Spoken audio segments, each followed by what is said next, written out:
Derechos Humanos Sin Fronteras es un programa que produce la fundación que lleva este nombre, abordando este delicado tema en forma independiente y reivindicando que estos derechos son universales y de ninguna forma pueden estar sujetos al control de gobiernos, empresas o partidos políticos. Es una diferencia importante y que distingue a Derechos Humanos Sin Fronteras. ¿Cómo están? Muy bienvenidos. Derechos Humanos Sin Fronteras se inicia aquí en UCB Televisión, recordando el objetivo y la idea fuerza que se maneja respecto a los derechos humanos. Son universales, deben ser protegidos sin diferencias políticas, de nacionalidad, ideológica, edad, raza, religión o género. La defensa transversal de estos derechos, donde quieran que sean violados, es lo que une y define el objetivo de Derechos Humanos Sin Fronteras. Hoy día vamos a tener a una sola invitada. Vamos a hablar harto.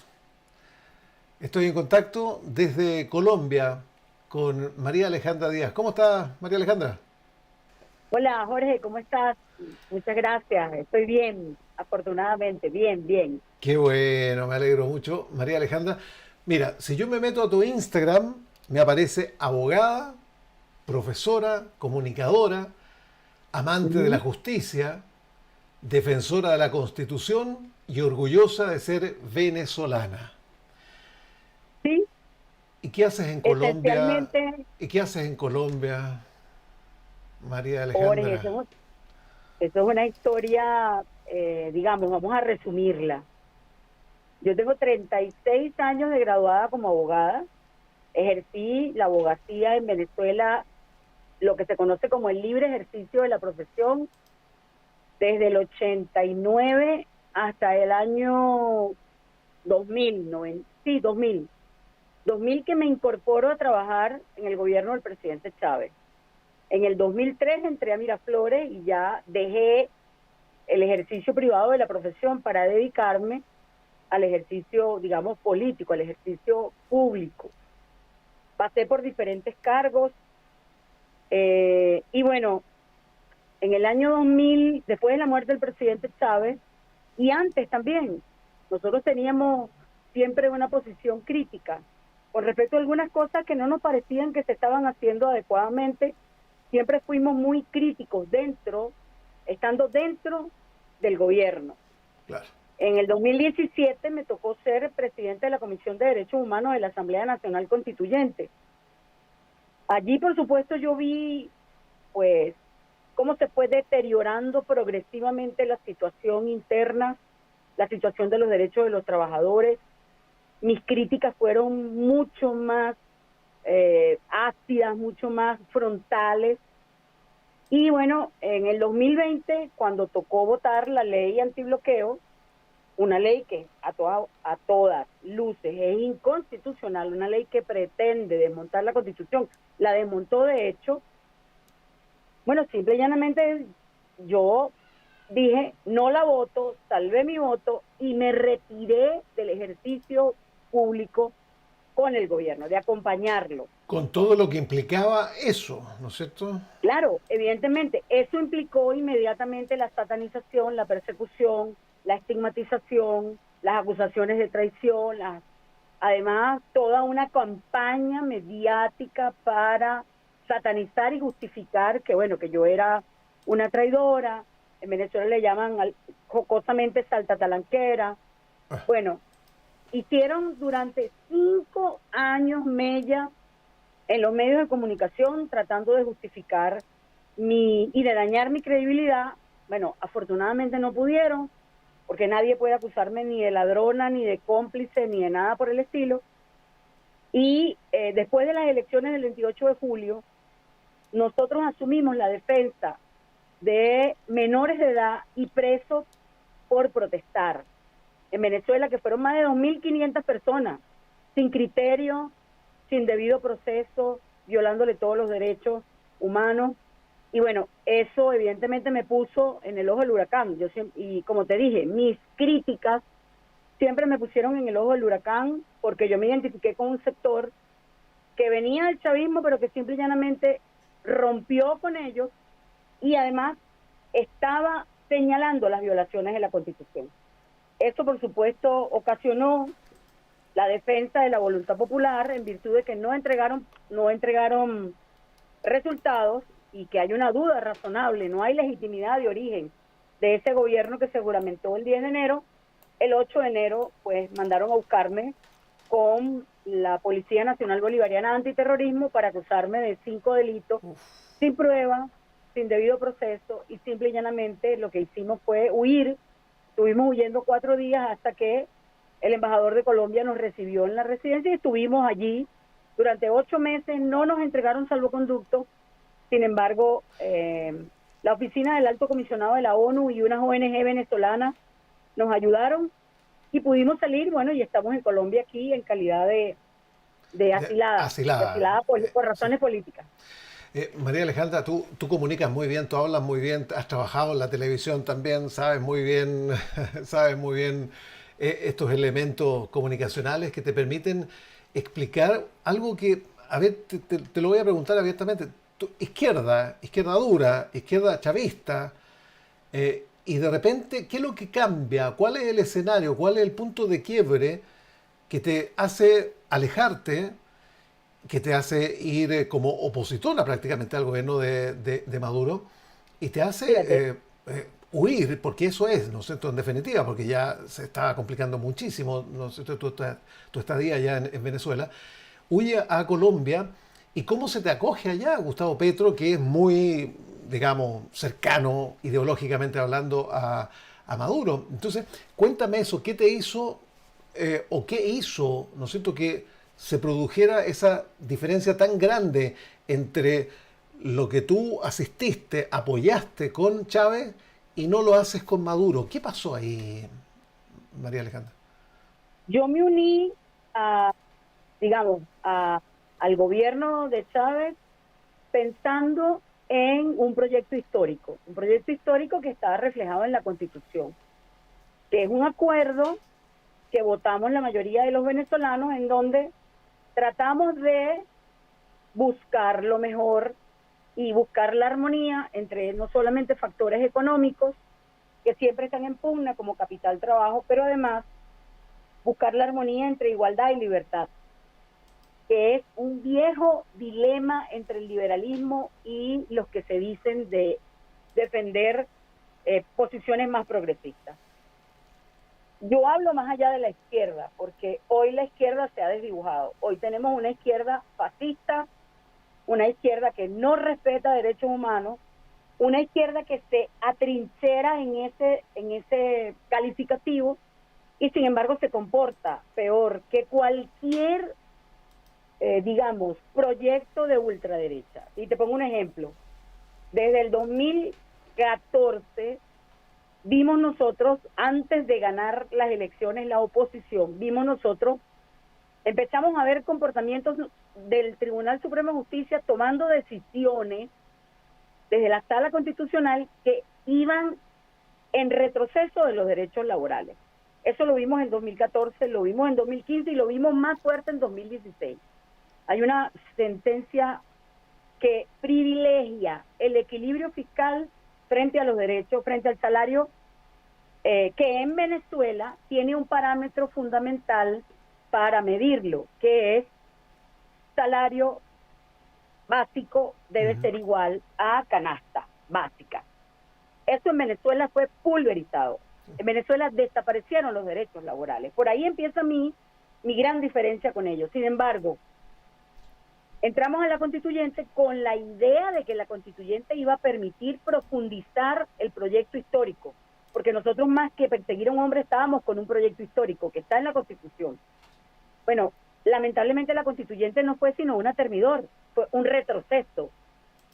Y cuando nosotros nos dimos cuenta en el 2017, en el 2018 ya lo teníamos muy claro con el programa de recuperación económica. Cuando tú lees ese programa de recuperación económica, es un programa de shock neoliberal, ultra ortodoxo neoliberal, donde se ponía el peso de la crisis venezolana provocada por las sanciones y por toda la mala gestión económica, se ponía sobre el hombro del pueblo y de los trabajadores y del consumo del trabajador. Entonces, tú estabas destruyendo la base del proyecto histórico, destruiste la Constitución, destruiste los derechos laborales, destruiste la soberanía y, por supuesto, yo soy una mujer de principios y valores.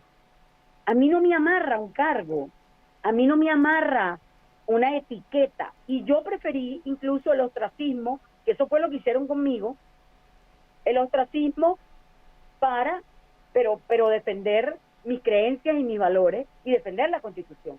Eso fue lo que hizo, quizás no, eso fue lo que provocó el quiebre definitivo, porque ya en 2015 nosotros veíamos la cosa rara, pero cuando entramos a la Constituyente lo vimos mucho más claro. ¿Entiendes? Porque nos tocó verlo de cerca, nos tocó ver las leyes inconstitucionales. Yo salvé el voto al menos en 8 proyectos de ley, entre ellos no solo la ley antibloqueo, la ley que creaba el Petro. ¿Por qué? Porque el Petro era un bypass que le estaban haciendo a la Tesorería Nacional y al Banco Central de Venezuela para captar moneda y poderla intercambiar por Bitcoin. ¿Y qué pasó con eso? Bueno, una estafa que fue la base de la estafa del señor Tarek El Achami en PDVSA. Sí, esa fue la base.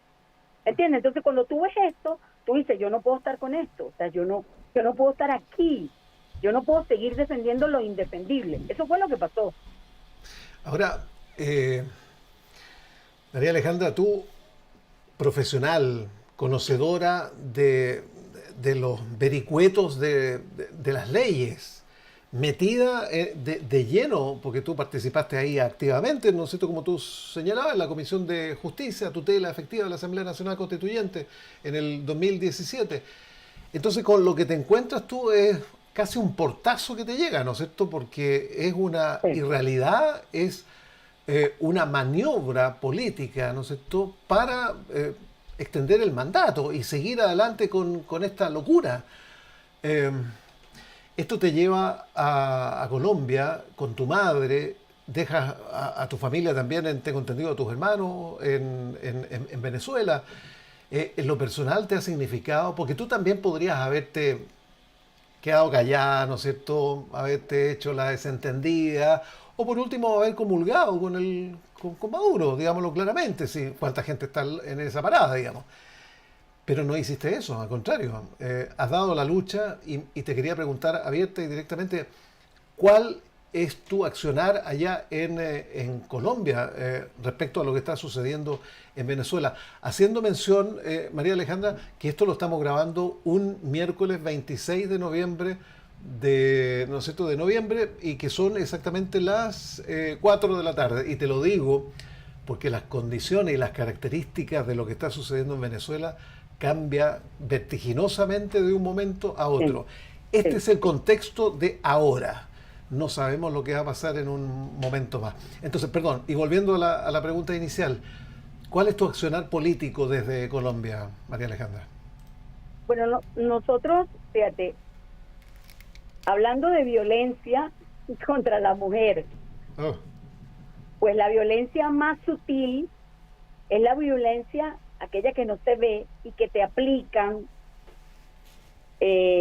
no solamente por tu condición de mujer, por tu condición de profesional, sino simple y llanamente por tu condición de disidencia y opositora a un régimen que se convirtió en un régimen ilegítimo y que yo considero que es un régimen además con características violaciones de derechos humanos por donde lo veas. Además un régimen criminal porque lo que hacen con la familia, lo que hacen amenazando a niños, llevándose menores de edad presos para que se entreguen sus padres, eso solamente lo hacían los nazis. Hay que ser muy indolente, muy cruel para hacer ese tipo de acciones. Sin embargo, fíjate, a mí me costó mucho tomar la decisión de, como decimos en Venezuela, cruzar el Rubicón, porque yo sabía lo que me iba a enfrentar. Sí. Yo sabía que me iba a enfrentar al ostracismo, yo sabía que me iba a enfrentar a la persecución. Ellos incluso anularon mi título de abogado. Yo no puedo ejercer en Venezuela por una sentencia que ni siquiera un año después han publicado en el extenso, solamente la dispositiva. Pero además la persecución llegó al punto de visitar a mi familia para que yo me entregara, a todos mis hijos. Mis hijos están allá. Entonces es un riesgo muy grande asumir posiciones políticas dignas hoy, desde donde yo estoy, porque si yo dijera todo lo que quiero o todo lo que sé, pongo en peligro a mi familia.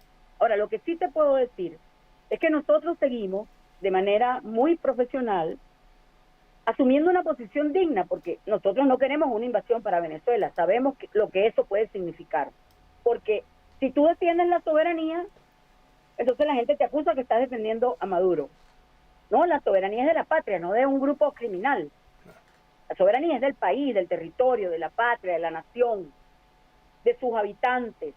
Nos duele profundamente la incertidumbre que hay en Venezuela. Nadie sabe lo que puede pasar mañana, porque todos los días hay un grado más de presión, de lado y lado. Es un juego, fíjate, yo lo que veo es que el gobierno optó por un juego suma cero, donde nadie va a ganar. Todo por no hacer lo que debió hacer, y nosotros lo advertimos. Si tú no abres el cauce democrático al cambio político que Venezuela reclama, ese cambio se va a dar, pero por la vía violenta. Nosotros no lo queremos, no lo estamos aupando, pero esa es la realidad. Es decir, ellos dejaron sin opciones políticas, democráticas, no solamente a la oposición recalcitrante que siempre ha pedido invasión, dejaron sin opciones políticas a cualquier grupo ideológico, sea del signo que sea. ¿Por qué? Bueno, porque el empeño es yo me quedo por las buenas o por las malas. Eso es irracional. Eso no lo hace un político. Un político sabe, perdió, reúne sus fuerzas, las reconstruye y vuelve al poder. Pero así será el tamaño de los compromisos que tienen, no solamente con los tenedores de bonos, que son ilegales, además, una deuda ilegal que yo la denuncio públicamente, lo venimos diciendo hace mucho rato. Los compromisos que tienen con los grupos de poder, los compromisos que tienen con un sector del mundo que lo único que quiere es que se acabe la democracia y no importa que tengamos un régimen allí violador de derechos humanos mientras nos estén dando recursos. Yo no puedo entender eso. Entonces, la situación es muy complicada en Venezuela, pero en mi caso personal yo he guardado, digamos, he sido muy prudente, de muy bajo perfil. Seguimos trabajando para fortalecer, seguimos aportando ideas para encontrar salidas negociadas, si es que es posible una negociación. Yo tengo serias dudas de que a esta altura sea posible una negociación, porque las partes están, como te digo, en un juego suma cero. Sí. Y la irresponsabilidad del régimen venezolano, del gobierno venezolano, raya en casi el paroxismo, la locura, en la psicopatía, la verdad. O sea, yo no le puedo encontrar otra explicación. Sabiendo que no entregaste resultados, que no tienes legitimidad de origen, te mantienes a punta de terror y de miedo. Sobre todo, con menores de edad, ensañamiento y con mujeres. Los castigos son ejemplarizantes para las mujeres. Eso es gravísimo porque el territorio en pugna hoy es el cuerpo de la mujer. No. Es simbólica la violencia del régimen contra la mujer en Venezuela. Eso sucede en otras partes del mundo, pero nos estamos refiriendo a Venezuela. Conociendo la templanza, el carácter, la fuerza y la... No quiero calificar nada, ¿no es cierto? Pero la situación psicológica, llamémosla así, de Nicolás Maduro, ¿qué sucedió? ¿Es tosudez? ¿Es ideologismo puro que no quiere soltar? ¿Es el amor inconmensurable al poder?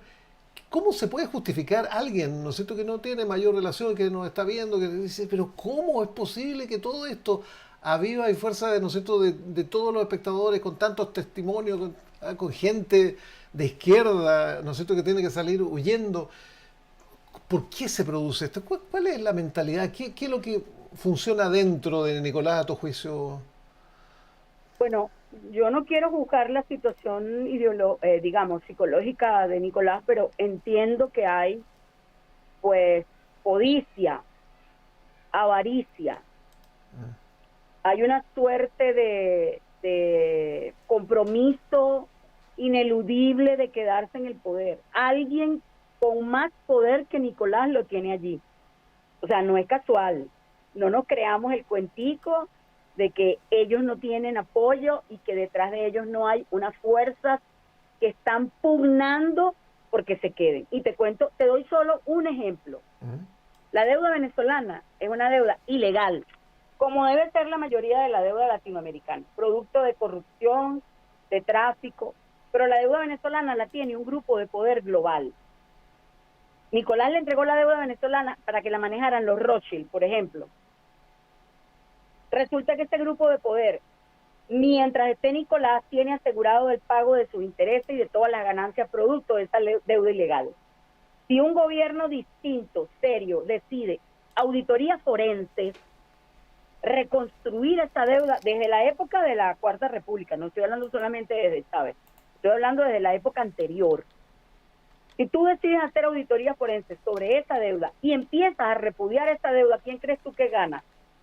Gana el pueblo venezolano, sí, porque te mete con el poder puro y duro que son los tenedores de bonos. Pero ¿quiénes pierden? Esos tipos que están detrás y sostienen a Maduro. Entonces, él tiene demasiado compromiso. Hay una economía sumergida, oscura, con el oro, con los recursos naturales. No sabemos si con la droga. Estados Unidos dice que con la droga, que está inundada Venezuela con la droga. Venezuela es un país de paso. El cartel de los soles, ¿no? Que esa es la acusación puntual que hace Estados Unidos. Esta es la acusación puntual, pero supongamos que no sea así. Hay otros sectores que están alimentando esa economía sumergida que además produce miles y miles y miles de millones para corporaciones. O sea, en Venezuela está operando, por ejemplo, Trafigura. En Venezuela está operando Glencore, que es la más grande transnacional que trafica, que mercadea metales. Pero también está Vitol, que trafica y evade sanciones. Son empresas transnacionales gigantescas que se han construido a la sombra de las sanciones. O sea, es toda Entonces, una estructura. Nicolás tiene mucho compromiso. Es todo un entramado. Uf. Es toda una estructura criminal además, porque esa plata no entra a Venezuela. Mientras el sueldo en Venezuela son 130 bolívares, es decir, 0,50 centavos de dólar mensual, y te calculan las prestaciones, los beneficios, las vacaciones, los aguinaldos, todo te lo calculan con ese salario mínimo, porque lo demás está bonificado. O sea, tú acabaste lo que no pudo hacer la derecha ultraderecha, por eso no me gusta hablar en esos términos, pero lo que no pudo hacer la ultraderecha, que fue destruir todo el entramado jurídico, laboral venezolano, lo destruyó Nicolás y el gobierno de Nicolás, y ahí está la gente muriéndose de mengua. Entonces, por supuesto que detrás de él hay un entramado de poder, y él se debe a ese entramado de poder. Entonces, no es solamente codicia, avaricia, son compromisos. ¿Quién le lava la plata a Nicolás? Alguien tiene que lavarle la plata a Nicolás. ¿Dónde están esos bancos? ¿Dónde está Suiza? ¿Dónde está el Vaticano? O sea, esas preguntas nos las hacemos nosotros. Entonces, por supuesto que hay avidez de poder, pero también hay mucho compromiso por lo que Venezuela significa. Venezuela es el dorado, el que produce mayor capital para la economía extranjera. Es Venezuela, como Zimbabue. Eso está medido, la cantidad de plata, de riqueza que produce Venezuela. Y que tengas a un administrador allí de la hacienda pública que responda a tus intereses, un títere, a ti te conviene. María a Alejandra, estos factores de poder le conviene. ¿Quién ayuda? ¿Quién está con Maduro? Sabemos, ¿no es cierto?, Rusia, Colombia, de una manera bien poco clara, digamos. Estamos hablando de quién más, de China, estamos hablando de Cuba. ¿Quiénes amparan, quiénes colaboran, digamos, o sustentan que siga flotando, digamos, todo el sistema? Y este entramado que hacíamos mención, ¿no? Recuerda que los países no tienen amigos sino intereses. Yo veo difícil la situación de Rusia y de China porque ellos tienen empréstitos con el gobierno de Maduro. Tienen sociedades, pero entienden que se está redibujando la geopolítica a nivel mundial. Desde el año 2022 nosotros venimos diciendo que viene una reconfiguración en bloques de poder regionales del mundo. Y Estados Unidos está pensando como hegemón, recuperar la hegemonía sobre el continente. China tiene su propio problema, Rusia tiene su propio problema, porque no solamente está metido en un enfrentamiento, en una guerra con Ucrania, sino con la OTAN. Entonces, el mundo se está redibujando. Sí. Geopolíticamente Venezuela es muy importante porque es productora de capitales, pero además por la situación geográfica que tiene, pero sobre todo por la cantidad de recursos. Entonces hay varias aristas del problema. Yo no creo que sea blanco y negro, que fulano apoya a Perencejo y que por eso está allí. Lo que yo sí digo es que es un poder muy grande el que está detrás de él. Los interesados en los tenedores de bonos, ese es un poder. Parte de los demócratas de los Estados Unidos apoyan a Nicolás. ¿Por qué? Porque Nicolás los ha financiado. O sea, hay un sector del que se llama y que la izquierda global que también lo apoya, pero por intereses crematísticos, no por defender principios y valores. ¿Ok? Hay un sector, por supuesto, los países no son planos, ningún país es blanco y negro. Siempre habrá sectores de Rusia, de China, Nicaragua, Cuba, que parece que no tiene ninguna injerencia, pero Cuba aporta inteligencia a Nicolás Maduro y sostiene en cuanto al tema, digamos, policial, militar, de vigilancia. Entonces, hay muchos que apoyan ese sistema porque les conviene seguir medrando de las riquezas venezolanas. Les conviene, además, una apertura como la que hizo Nicolás, no solamente en lo laboral. En Venezuela hay un régimen neofeudalista, esclavista, se puede decir, en cuanto a términos de regímenes laborales. O sea, todos estos países tienen intereses, pero, o sea, los países tienen intereses, no tienen amigos. Entonces, cuando nosotros vamos a ver, incluso dentro del propio Estados Unidos, hay gente que apoya a Nicolás. En España, veamos los nexos que acaban de descubrir, que bueno, nosotros lo sabíamos hace mucho tiempo, con el presidente Zapatero, que siempre actuó como mediador para apaciguar y para invitar al diálogo. Hoy la gente no le cree a Nicolás, no cree el diálogo, no cree en el diálogo. Ese es un peligro muy grande que tenemos sobre la patria. Entonces, yo no puedo decir blanco o negro, la izquierda, la derecha, lo apoya. No. Son intereses los que están detrás y lo sostienen. Hablamos de diálogo, ¿no es cierto? Que se cree o no se cree. Bueno, hace poco se abrió una ventana. Vuelvo a insistir que esto lo estamos grabando el miércoles 26. Mire que esto cambia notoriamente de un día para otro. Pero abrió la posibilidad de Donald Trump, ¿no es cierto?, de una conversación con Nicolás Maduro, diciendo que es preferible por las buenas que termine todo por las malas. Entonces yo te quiero poner los dos escenarios, María Alejandra. ¿Cuál sería un buen escenario de salida para todo esto que estamos conversando? ¿Y cuál sería el mejor mal escenario de lo que estamos hablando? Mira, nosotros hemos dicho que en principio tendrían que renunciar todos y reconstituirse el país. Ahí hay que declarar sí, una pero eso no está dentro de las posibilidades inmediatas, por lo menos. Bueno, tú me estás diciendo que cuál sería el escenario menos dañino. Ese es el escenario menos dañino. Sí. El otro escenario es insistir en quedarte, desatar una guerra contra la mayor potencia militar del mundo y que haya bajas y que de todas maneras igual tengas que salir pero por las malas. Es absurdo. Someter a un pueblo que lo ha sometido a la miseria y al hambre, ahora también a la guerra.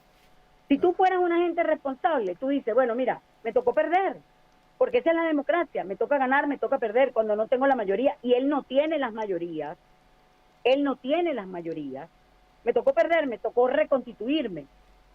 Ahora, en ese margen mínimo de error es donde nos encontramos. Nosotros estamos hoy en el filo de la navaja. Desafortunadamente nos pusieron en una situación muy complicada, porque además incluso aquellos que le hacemos la oposición, una oposición soberana, una oposición que cree en el país, una oposición que no cree en intervenciones, pues nos meten a todos en el mismo saco. Todos estamos metidos en el mismo saco, en un rollo con la mayor potencia militar del mundo, porque ellos decidieron hacer las cosas por las malas. No, es gravísimo, la situación es muy complicada. Y con toda la fuerza militar, ahí, digamos, o sea, no están allá, están ahí, es cosa de... Al frente. Es cosa de que sean menos más.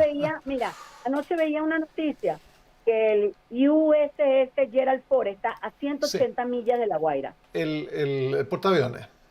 El portaaviones más grande del mundo, además haciendo un bloqueo naval y además declararon una zona de exclusión aérea, porque la notificación que esta semana hicieran sobre el vuelo, el peligro de los vuelos comerciales en esta zona de influencia se llama zona de exclusión aérea. Esas son sanciones militares que solamente puede dictar la ONU en el Consejo de Seguridad. Se lo hicieron a Libia. Bueno, Estados Unidos lo está haciendo unilateralmente. Y Venezuela entonces por el otro lado, como las aerolíneas comerciales ven que hay un peligro cierto y suspenden los vuelos, bueno, les dice, les voy a quitar la licencia si no lo reanudan en 48 horas. Bueno, o sea, ¿en qué estás pensando? En escudos humanos volando en el cielo para evitar que te bombardeen. Sí. O sea, mira el nivel de locura, hermano. Sí. Insano pensar de esa manera. Bueno, de hecho las aerolíneas no aceptaron y no volvieron. Eso es lo que, porque ya pasó las 24 horas. Le dieron 48 horas a las aerolíneas. Están en peligro de perder la licencia, porque el gobierno, en vez de sentarse a buscar una solución, no, atizan la guerra. Pareciera que les interesa el escenario de guerra. Yo de verdad no sé qué están pensando. No, todavía no lo logro descubrir. ¿Qué está pensando su cabeza? No sé. María Alejandra Díaz, vamos a hacer un pequeño intermedio, ¿te parece? Está muy interesante la conversación en un contexto histórico, político, militar, ¿no es cierto?, que se está produciendo en el país, básicamente la fuerza estadounidense con Venezuela, estamos hablando de Trump, con Maduro. Vamos a ver en qué va a terminar todo esto. Muy bien, estamos de vuelta acá en Derechos Humanos Sin Frontera, conversando con la abogada, con la vicepresidenta también de Derechos Humanos Sin Frontera, con María Alejandra Díaz, a quien ahí tengo, ¿no es cierto?, en presencia. Desde Colombia, los habíamos dicho, tuvo que salir rápidamente y enfrentar este asilo que le ha brindado Colombia. ¿No ha habido inconvenientes cuando ingresaste y tu estadía ya ha sido sin mayores trastornos, digamos, sin mayores complejidades? Bueno, ahí hay un tema muy, muy delicado, no solamente por mi situación personal, sino con los migrantes venezolanos. En mi caso, yo no tengo todavía la notificación del asilo. Yo tengo 3 meses aquí y hace 1 mes y medio tuve que formalizar la solicitud de asilo en un formulario, eso recomendado por ACNUR. No tengo seguridad social y mientras tanto lo que tengo sí es un salvoconducto que me permite estar aquí 4 meses, cada 4 meses hay que renovarlo, la renovación es gratuita, pero si me tocaba hacer el visado como me tocó hacerlo, tienes que pagarlo. Y esos son gastos. Yo me vine de Venezuela sin nada. Sí. Es decir, yo aquí no soy abogada. Para poder... Eso te iba a preguntar, ¿tú puedes ejercer ahí? Para poder... Fíjate el tema grave que tienen los profesionales al venirse a otro país. En el caso mío de Colombia, para poder revalidar mi título, tengo que tener todos los papeles venidos de Venezuela apostillados. Eso ya es un costo enorme. Para quien no tiene plata, eso es imposible, la verdad. Pero además hay otro detalle, al llegar aquí tienes que hacer una reválida, porque en el caso mío que soy abogado, pues evidentemente las leyes de Venezuela son distintas a las de Colombia, aunque se parezcan, y tengo que cursar 2 años y además pagar 12 millones de pesos, es decir, unos $2.500, $3.000, para poder hacer la reválida. ¿Cómo hace una persona que no tiene acceso a un empleo estable? No tienes acceso al sistema financiero. Yo no tengo acceso al sistema financiero. O sea, el salvoconducto lo único que me permite es tratar de ingresar al sistema de apoyo social, de seguridad social, y lo tienes que pagar, que son las EPS. Pero si no tienes ingreso, ¿cómo lo pagas? O sea, es un tema durísimo el tema de la migración. Y solo el que lo vive, además del extrañamiento de la familia, de que no te puedes comunicar con ellos como quisieras, de que no los puedes ver, porque incluso en mi caso personal pudiera ponerlos en peligro porque las comunicaciones las están vigilando. O sea, todo un tema muy, muy, muy complicado. Y el gobierno, bueno, hasta ahora yo he enviado 2, 3 cartas a la canciller, al presidente Petro, pidiéndole que por favor, o sea, cumplan con lo que prometieron, que es el asilo formal, porque el asilo entraña un estipendio que me permite a mí por lo menos pagar donde estoy viviendo y comer. Sí. ¿sabes? Y tener seguridad social. Eso todavía no se ha cumplido. Ya vamos para 4 meses en este tema. Bueno, esperamos que sea un tema burocrático, porque además hay un tema particular, fíjate. Yo creo que soy la única asilada política que, viniendo de las filas del chavismo, Colombia la asila. Porque yo me convertí en una opositora al régimen de Maduro, pero yo tampoco estoy con María Corina.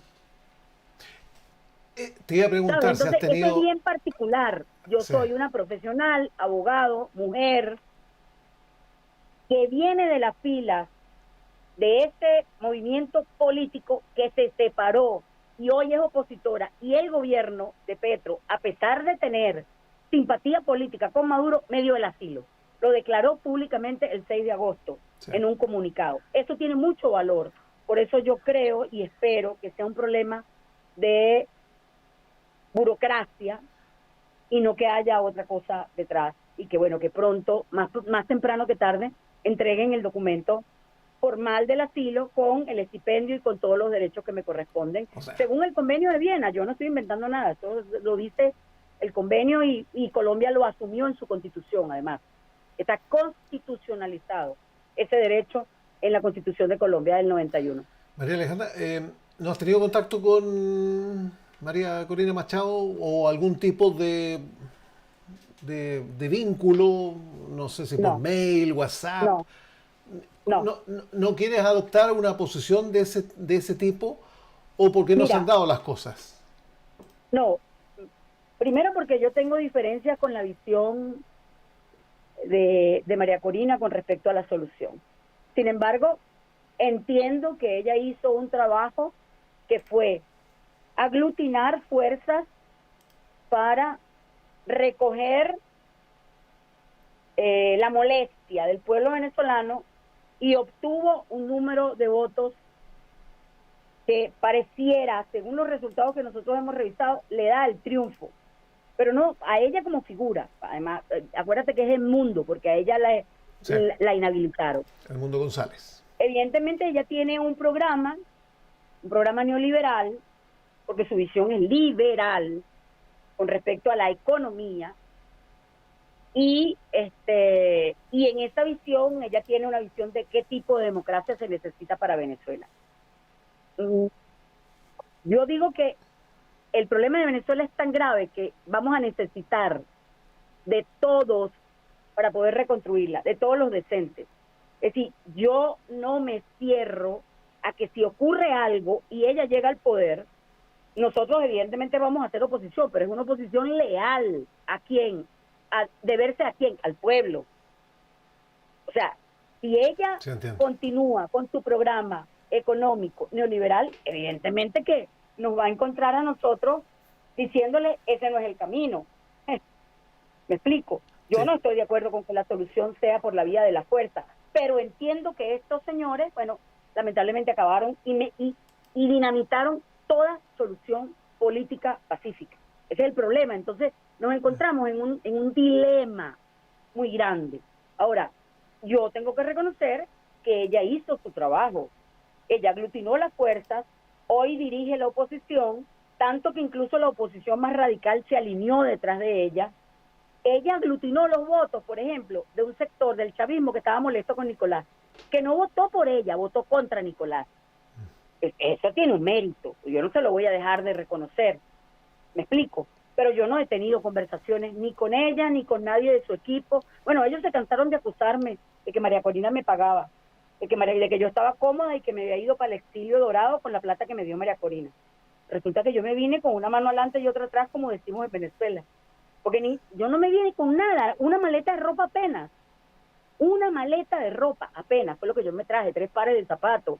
O sea, llegué aquí sin ropa interior. Esa es la verdad verdadera, ¿sabes? Entonces, sentarse con ella, bueno, tendríamos que ver en qué circunstancias nos tocaría sentarnos, incluso con el diablo, si es necesario, por el bien del país y por la paz de Venezuela. Hay que ser político, no puedes tampoco cerrarte, porque si efectivamente ella gana la partida, gana la mano y toman el poder convocan a una constituyente. Entonces tú no te vas a meter, por ejemplo, a pelear por defender los derechos en esa constituyente porque no estás de acuerdo con María Corina. No, estarás en la oposición. Siempre tendrás que vincularte con el poder, aunque sea desde la oposición. De una oposición digna, una oposición soberana, una oposición democrática, no una oposición destructiva para el país. Entonces yo creo que en ese escenario es muy temprano decir, no, yo me voy a negar. No. La gente, mira, solamente los estúpidos no cambian de opinión. Y yo no soy estúpida. Entonces, bueno, las circunstancias a veces lo obligan a uno a revisarse, que fue lo que me pasó a mí con el chavismo, pues a revisar qué estaba pasando allí, con el madurismo, porque eso no es chavismo, con el madurismo. Y decir, bueno, yo llego hasta aquí, no puedo ir, y cambié de opinión, porque simplemente los seres humanos aprendemos, cambiamos y surgimos. María Alejandra, nosotros aquí en Chile, a la distancia, advertimos las complejidades de lo que se está viviendo. Estamos con el sentir también del migrante que ha tenido que nuevamente enfrentar situaciones como la que has vivido tú. Persecución, qué sé yo, el tema de los derechos humanos en el más amplio sentido de la palabra, ¿no es cierto? Que es lo que hemos estado conversando. Pero acá, fíjate que a veces nos caemos en una política un poquito más pequeña, y con el típico gallito de izquierda-derecha, ¿no es cierto?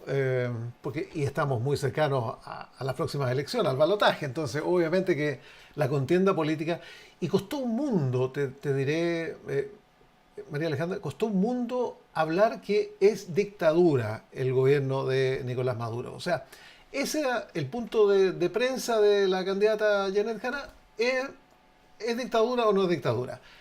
Marco Enrique Minami, ¿es dictadura? O sea, todo se circunscribía en esa carátula, en ese sello que es un término.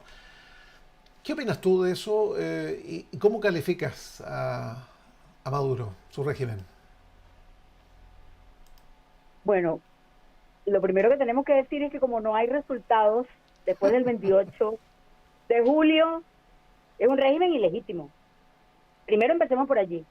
Segundo, el comportamiento que tiene es un régimen autoritario, el comportamiento que tiene incluso ya no es solo autoritario, es totalitario, es un régimen que aplica el terrorismo de Estado. Es decir, cuando tú defines las dictaduras, cuando tú defines los regímenes totalitarios, que son aún peor, te das cuenta que el comportamiento sistemático, porque una cosa es que te acusen, como acusaban a Chávez, de violaciones de derechos humanos, ¿ok? Todos los países tenemos problemas con el tema del cumplimiento de los derechos humanos, porque hay muchos derechos humanos que son derechos prestacionales, y para poder cumplirlos necesitas plata, ¿ok? Eso es completamente, digamos, entendible, comprensible.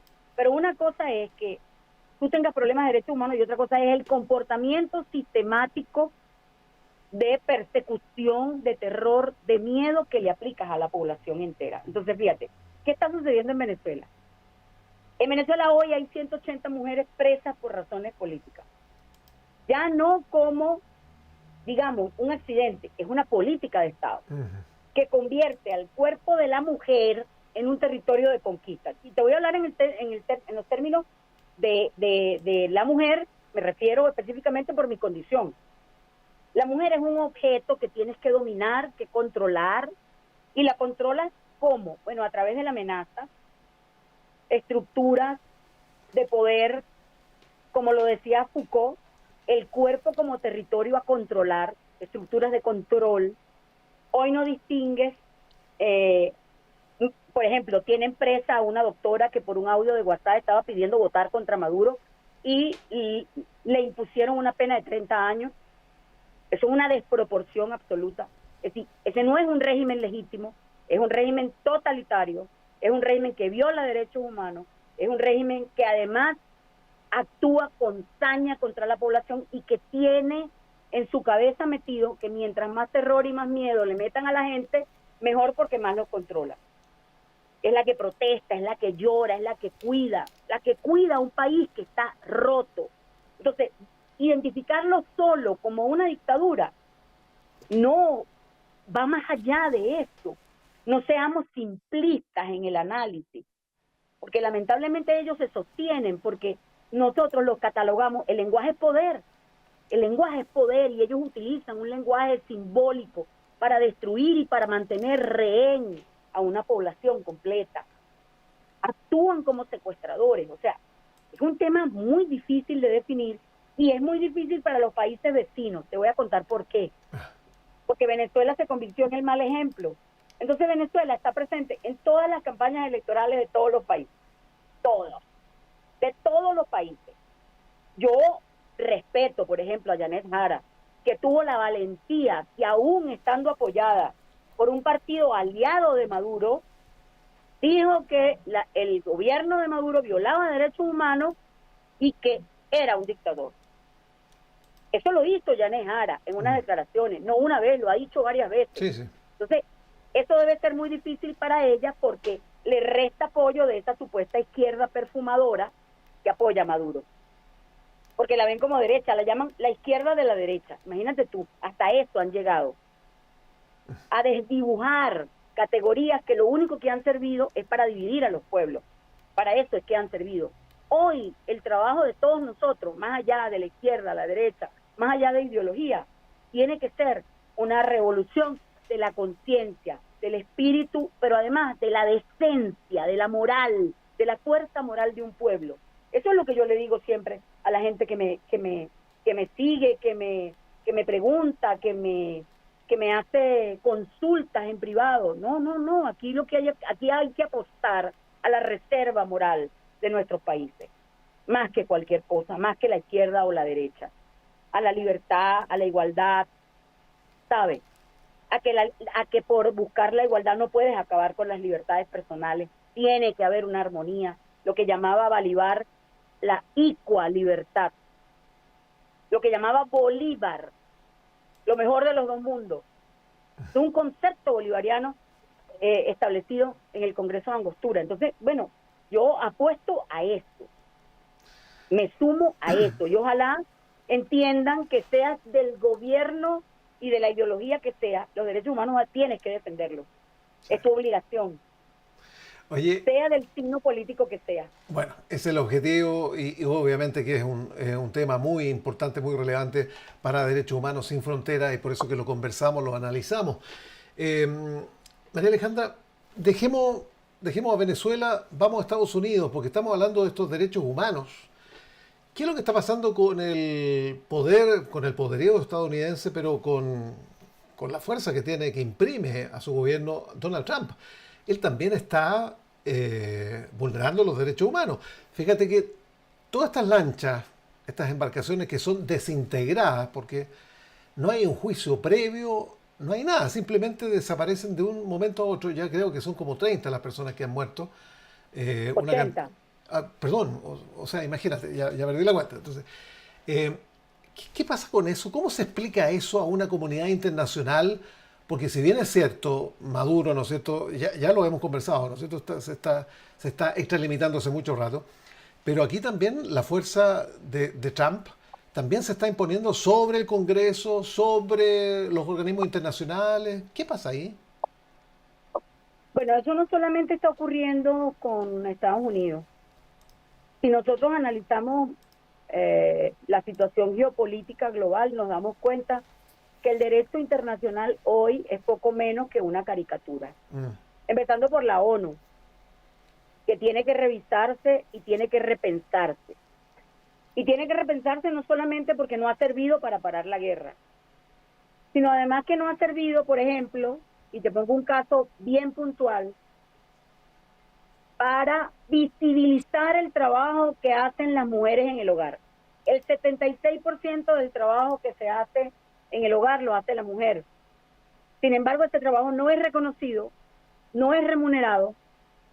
Si el PIB lo visibilizara, hubiesen, digamos, parámetros para medirlo, te aseguro que la violencia simbólica de lo que significa asumir que los cuidados del hogar son tareas de la mujer y es obligatorio, el mundo cambiaría, empezando por la ONU, que no tiene ni siquiera parámetros para medirlo, mucho menos tiene control de la guerra. ¿Qué está pasando en este momento?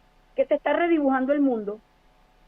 Hay un nuevo Yalta, un Yalta 2.0 lo llamamos nosotros, en donde grandes hegemones están pugnando por proyectos propios, por controlar territorio y controlar no solamente culturalmente a esos territorios, sino controlar la tierra, la siembra, controlar los recursos naturales. Entonces, en Estados Unidos hay una pugna interna. Trump es un industrialista, capitalista, evidentemente, con un proyecto que se llama, que él lo denomina MAGA, pero dentro de este proyecto hay gente que no cree en la democracia, como Peter Thiel, por ejemplo, que no cree en la democracia y que cree que, bueno, que hay que gerenciar los estados como una corporación. Pero también del otro lado, de los demócratas, tiene gente que dice, bueno, no importa que Maduro sea un tirano, es nuestro tirano. No voy a decir la mala palabra porque eso es un dicho muy viejo. Y son capaces de soportarlo. ¿Me explico? Entonces, ¿qué está pasando? Se está redibujando geopolíticamente el mundo. Hay bloques de poder que se están poniendo de acuerdo. Hoy el derecho internacional no sirve porque lo que se impone es la realpolitik, la fuerza. La fuerza.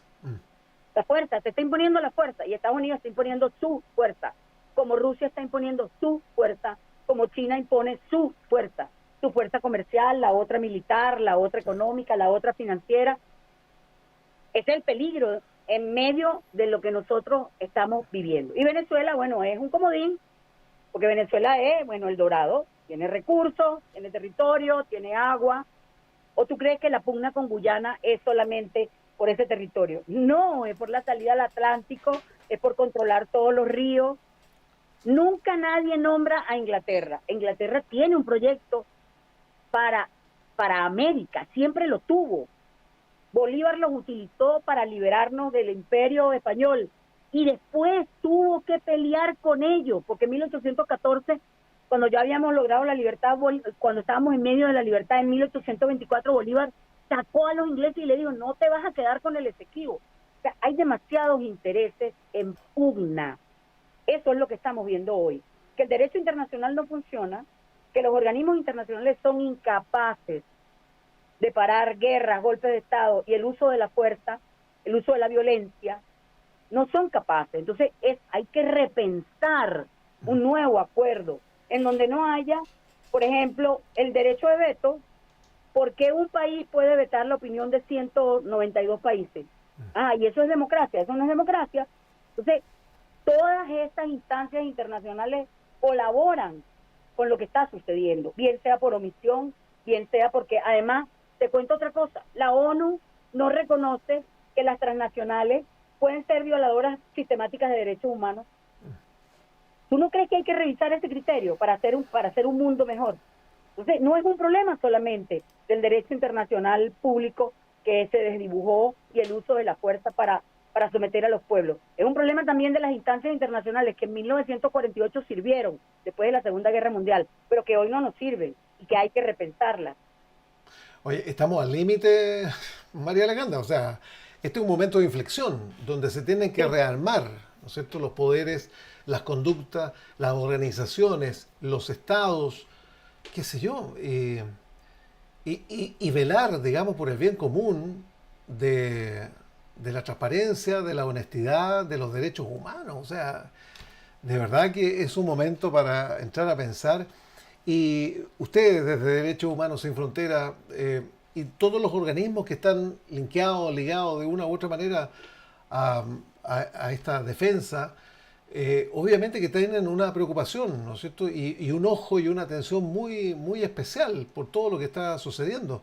Yo no sé si quieres agregar algo más, me quedan 2 minutitos, pero te quiero agradecer y te quiero desear lo mejor allá en Colombia, que se regularicen todos los papeles, que te llegue la ayuda, que se normalice la situación en Venezuela de la mejor manera posible, sin derramamiento de sangre, respetando los derechos humanos. O sea, ¿qué más podemos decir? Nosotros estamos orando por eso. Nosotros, no solamente en lo personal, como venezolana, que me duele lo que está pasando, sino de Derechos Humanos Sin Fronteras, estamos haciendo todo lo que esté a nuestro alcance. No solamente por denunciar, sino además por recomendar, por vigilar, por apoyar aquellas iniciativas que nos permitan mejorar la situación política, económica, ya no solamente de ciertos países, sino de toda nuestra región, del mundo. Porque en Derechos Humanos Sin Fronteras creemos que los derechos humanos se defienden sea quien sea y del color político que sea. Entonces, esta consigna nos ha permitido independencia, nos ha permitido ganarnos el respeto a nivel internacional como organización de derechos humanos, nos ha permitido ganarnos la confianza incluso de las personas que nos consultan y que denuncian, porque saben que nos debemos a la lucha real, a la construcción de una plataforma política, social, económica, de ayuda real para la defensa de los derechos humanos. Entonces yo creo que, y aquí culmino con el tema Venezuela, estamos orando, estamos pidiendo que la solución sea la mejor, la más adecuada, la menos dolorosa, la menos traumática para el pueblo, para el país, que ya hemos sufrido bastante, hemos pagado con creces, y creo que es hora de que nos lleguen las buenas noticias, de que lleguen las buenas noticias. Las que esperamos todos. Muchas gracias, Sí. María Alejandra Díaz. Un A saludo, ti. un cariño muy grande y que estés muy bien allá. Igual para ti, Jorge, muchas gracias y buenas tardes. Saludos a todos. Muchas gracias, María Alejandra. Bueno, desde Colombia tuvimos esta conversación aquí en este espacio a través de UCB Televisión Derechos Humanos Sin Fronteras. Muchas gracias y hasta una próxima oportunidad.